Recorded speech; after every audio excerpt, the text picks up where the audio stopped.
जैसे कि आपको पता है कि एचटेट का जो न्यू सिलेबस अनाउंस हुआ है उसमें आपके अलग से टॉपिक मेंशन है। उसके अंदर एक आपका जो टॉपिक है वो कौन सा है, रेमेडियल टीचिंग। आज हम जो डिस्कस करेंगे वो करेंगे रेमेडियल टीचिंग के लिए। नॉट ये आपका सिर्फ ना ही एचटेट के लिए यूजफुल होगा बल्कि आने वाले सभी टीचिंग एग्जाम हैं उन सब के लिए क्या होगा, यूजफुल होगा। और ये टॉपिक है, ये आप अपनी जो रियल लाइफ क्लास है उसके अंदर भी आप फेस करोगे। अगर हम इसको पहले अच्छे से स्टडी करते हैं तो हम वैसी प्रॉब्लम को आसानी से क्या कर जाएंगे, उनको शॉर्ट आउट कर जाएंगे। So let's get start. देखिए रेमेडियल टीचिंग क्या होता है। रेमेडी कब दी जाती है, जब पहले किसी का डायग्नोज कर लिया जाता है ना। तो रेमेडियल टीचिंग से बिफोर जो टीचिंग होती है उसको क्या बोला जाता है, उसको बोला जाता है डायग्नोस्टिक। ठीक है। अब सपोज करो आप किसी भी डॉक्टर के पास जाते हो। ठीक है। अगर आप किसी भी डॉक्टर के पास जाते हो तो डॉक्टर क्या करता है आपको, डॉक्टर सबसे पहले आपसे पूछता है क्या प्रॉब्लम है ना। उसके बाद ही कोई आपको रेमेडी देता है, मतलब दवाइयाँ देता है।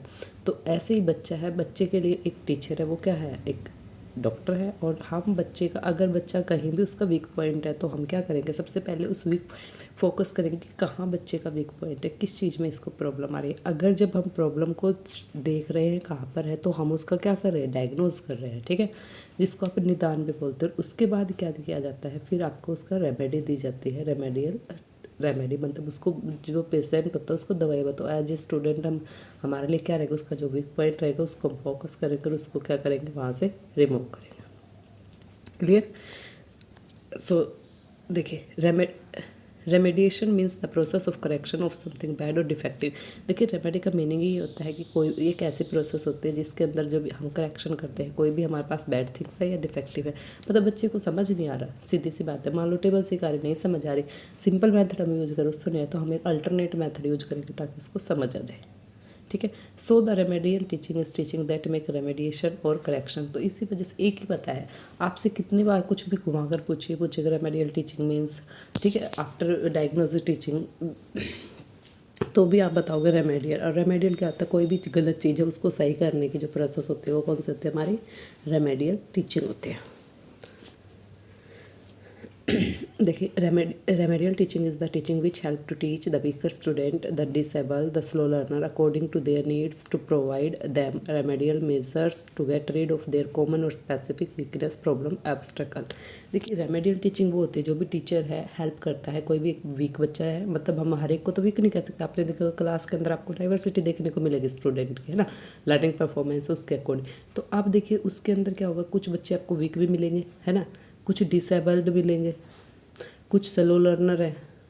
अब उनकी जो भी नीड है उसी के अकॉर्डिंग हम क्या करेंगे, उनको डायग्नोज कर लिया हमने, पता चल गया कि बच्चा सही है, माइंड बिल्कुल सही है, लेकिन क्या है, इसकी प्रोसेस स्लो है, तो हम कुछ अलग करेंगे उसको। कुछ बच्चा है सीखता ही लेट है और बच्चों से, तो उसके लिए अलग होगा। तो आप देखिए रिमेडियल टीचिंग है वो इंडिविजुअल पर फोकस करते हैं, नॉट ग्रुप पर। समझ आए। अब रेमेडियल टीचिंग करते हैं तो हमारा मेन पर्पज़ क्या होता है कि हम बच्चे के सामने जो भी ऑब्स्टेकल है या उसकी जो वीकनेस है, जो उसकी प्रॉब्लम है, उससे क्या करें, उसको छुटकारा दिला दें। देखिए it intend to get rid of their learning behaviour problem, linguistic, physiology, psychologistic and pedagogical problem. देखिए बच्चे की जो भी प्रॉब्लम होती है, चाहे वो लिंग्विस्टिक भाषा से संबंधित हो या उसके जो हमारा मनोविज्ञान उससे संबंधित हो, ठीक है, कोई भी हो, उसका बिहेव से संबंधित हो, किसी भी टाइप के आपके सामने प्रॉब्लम आ सकती है। सभी को आपको क्या करना, उनकी जो वीकनेस है उनको दूर करना है। जब आप दूर कर देते हो इसको, तब आप सक्सेस होते हो कि हाँ हमने एक बच्चे के ऊपर वर्क किया था और हमने रेमेडियल टीचिंग के पहले अपने डायग्नोस किया, बच्चे के प्रॉब्लम को पता किया कि भाई कहाँ दिक्कत है। उसके बाद हमने रेमेडी क्या दी, कि आपने कौन सा अल्टरनेट मेथड यूज किया, किस वे से बच्चे को पढ़ाया, ग्रुप में पढ़ाया, इंडिविजुअल पढ़ाया, क्या आपने उसके लिए एक्स्ट्रा एफर्ट की, वो सब आपका आएगा remedial teaching. It offer to student who need educational moral instance assistance. देखिए अब क्या करता है, it is offer to student who need educational. देखिए जो भी बच्चा एजुकेशनल शिक्षा से सब, अब हमारी तो प्रोफेशन ही है भाई टीचिंग है, तो हमारा ज़्यादा फोकस क्या रहता है, टीचिंग पे। तो बच्चे का जो एजुकेशनल प्रॉब्लम होते हैं उन पे फोकस किया जाता है। और देखिए जब आप टीचिंग की लाइन में कर देते हो, बच्चों की ज़्यादातर मेडिकल, आपने टीचर ही बता देता है बच्चों के हेल्थ के बारे में भी कई बार, तो एज ए डॉक्टर भी वर्क कर देते हैं। नेक्स्ट देखिए, it is specially for the student who lag behind there को स्टूडेंट। अब देखिए सबसे ज़्यादा किस पे फोकस किया, उन बच्चों पर किया जाता है जो मान लो अगर ये एक पूरी क्लास हमारे पास, ठीक है, इसमें से 5 स्टूडेंट्स ऐसे हैं जो टॉपर है, 5 ऐसे हैं जो मॉडरेट है और 5 ऐसे हैं जो बिल्कुल ही स्लो लर्नर है। तो हम किस पे वर्क करेंगे, हम करेंगे ज़्यादा वर्क करेंगे वो स्लो लर्नर पे करेंगे, ठीक है। अब देखिए इसी ग्रुप में 15 बच्चे हैं, 15 में से क्या 5 बच्चे वीक है या स्लो लर्नर है, तो हम उनको देखेंगे क्यों वीक है, क्यों इनकी जो सीखने की जो स्पीड है, पेस है, वो स्लो है। Their counter part of help them so that they can match them.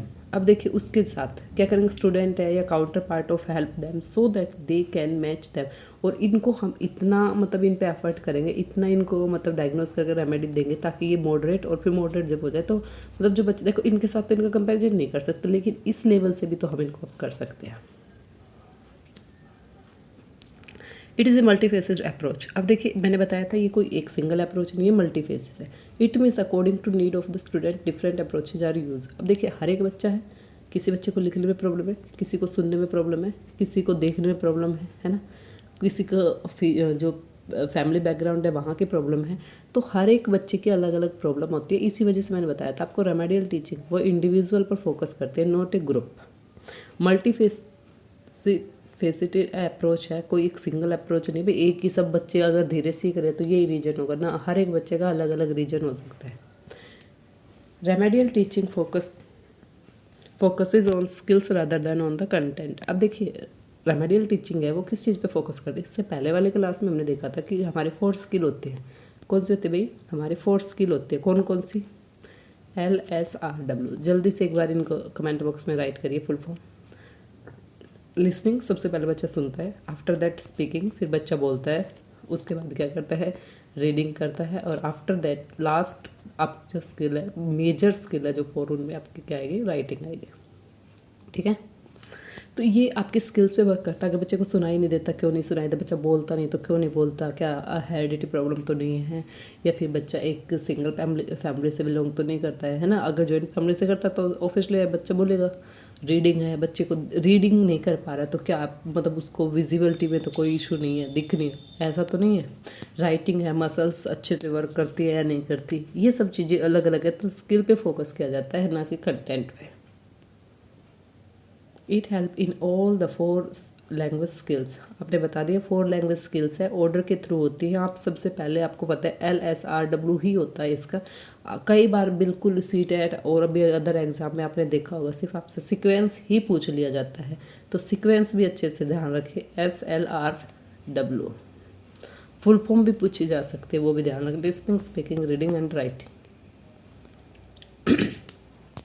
It differ from special education which is designed specifically for student with special need. देखिए आप ये सोचो कि ये हमारे स्पेशल एजुकेशन है, नो, ये उससे बिल्कुल डिफरेंट है। ये हमारी जो इंक्लूसिव एजुकेशन होती है या आपने समावेशी, जहाँ पर हर टाइप का बच्चा होता है वहाँ भी यूज की जाता है। स्पेशल एजुकेशन तो होती ही स्पेशल बच्चों के लिए है, लेकिन ये आपके स्पेशल बच्चों के लिए नहीं होते। Remedial teaching can be design for any student, किसी भी स्टूडेंट के लिए हो सकते हैं, विद और विदाउट स्पेशल नीड। अब सपोज करो कोई बच्चा अच्छा खासा है ना, मतलब पढ़ने में अच्छा है और उसके और कोई इशू हो सकता है, तो वहाँ भी आपको रेमेडी की जरूरत पड़ेगी। ये थोड़ी ना रेमेडियल टीचिंग की पड़ेगी, वहाँ नहीं बच्चा तो अच्छा टॉपर है, इसको देखने की जरूरत नहीं, ऐसा तो नहीं हो सकता। The defining trait is simply that they are underrated, they are lagging behind regardless of why. अब हम ये देखेंगे कि क्यों बच्चा पीछे रहता है ना, किस वजह से। The remedial course focus on the advancing under prepared student literacy skill. अब सबसे ज़्यादा देखिए लिटरेसी स्किल जो होती है, कौन कौन सी, listening, speaking, reading and writing, इन्हीं पर ज़्यादा फोकस किया जाता है। Remedial education also known as compensatory education. अब देखिए इसके अदर नेम भी है भाई। आप रेमेडियल टीचिंग तो आपने सुना ही है, ठीक है, इससे पहले आपने नहीं पढ़ा होगा। रेमेडियल टीचिंग है, इसका ही अदर नेम क्या है, कंपनसेटरी। क्यों, अगर सपोज करो ये बच्चा पढ़ रहा था, पढ़ते पढ़ते यहाँ पे थोड़ा सा गैप आ गया, बच्चा नहीं सीख पाया, आपने रेमेडी के थ्रू क्या कर दिया, इस गैप को फिल कर दिया, तो ये कंपनसेटरी हो गया, है ना।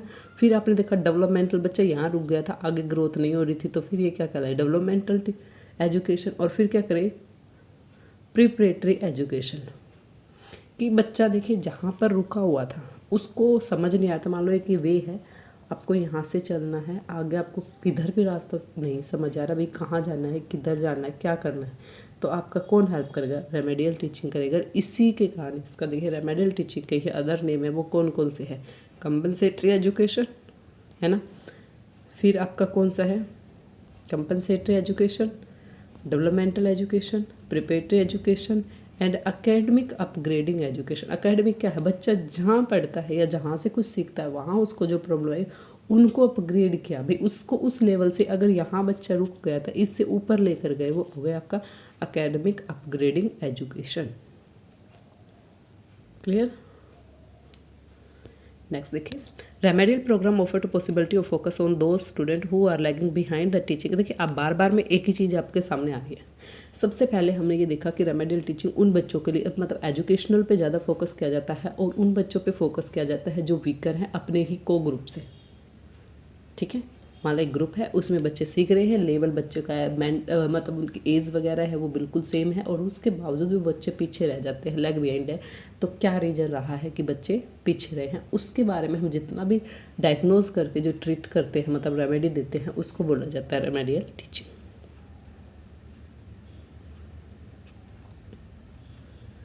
Behind the teaching eight A level is below of their current level of skill. मैंने ये बता दिया। Remedial teaching increase their progress. अब रेमेडियल टीचिंग का पर्पज़ क्या होता है? सबसे पहले बच्चे के जो टीचिंग प्रोग्रेस है उसको इंक्रीज करेंगे और decrease the heterogeneity of student learning level in given grade. अब देखिए एक होता है हेट्रोजेनी, एक होता है ऑटोनॉमस, है ना।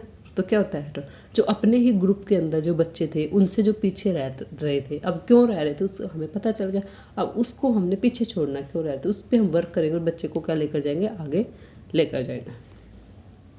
नेक्स्ट देखिए, remedial teaching is not revising the topic repeatedly. अब देखिए remedial teaching not revising the topic. Revising क्या होता है? भाई बार आप रिवाइज करते हो, एक चीज़ पढ़ा दिया दोबारा उसी को पढ़ा दिया, है ना। And the topic taught repeatedly, भी बार बार आप रिपीट करें, उसी को थोड़ी रिवाइज करें। सपोज करो बच्चे को टेबल नहीं आ रही तो हम टेबल को एक बार थोड़ा सा साइड में रख देंगे, पहले हम बच्चे को आएंगे पीछे। आपको एडिशन आता, काउंटिंग अच्छे से आती है, आइडेंटिफिकेशन आता है नंबर का, उसके बाद एडिशन आता है, सब्ट्रैक्शन आता है। धीरे धीरे करके हम एक स्टेप बाय स्टेप आगे बढ़ेंगे।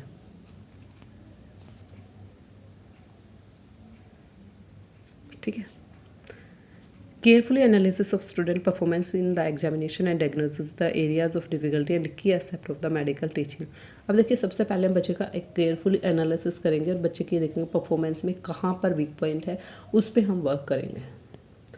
Once the difficulty area are identify, सबसे पता ही हमें, अगर रेमेडियल टीचिंग करोगे तो सबसे पहले क्या करोगे भाई? सबसे पहले आप सपोज करो ये बच्चा है, ठीक है, सबसे पहला बच्चा है, समझ नहीं आ रहा इसको कुछ भी, तो हम क्या करेंगे? सबसे पहले हम इसका ये देखेंगे इसका वीक पॉइंट कहाँ है। मान लो अलग अलग सब्जेक्ट है, हिंदी है, इंग्लिश है, मैथमेटिक्स है, साइंस है, एसएस है, एसकेटी है, तो बच्चे को मान लो इंग्लिश में ही है, कहाँ है? समझ पा रहा है बच्चा, प्रोनाउंसिएशन सही है, बोल पा रहा है, टीचर जो बोल रहा है उसको समझ आ रहा है, अंडरस्टैंडिंग कर रहा है, ये सब चीज़ एक पर्टिकुलर एरिया हम देखेंगे कहाँ पर दिक्कत है, उसके बाद ही हम प्रोसेस को आगे बढ़ाएंगे। अब हम पता, अच्छा बच्चे को तो सुनने में दिक्कत है, अब बच्चे को सुनने में दिक्कत है तो हम इसको कैसे दूर करेंगे? बच्चे को आगे बुलाएंगे अपने रो में, है ना।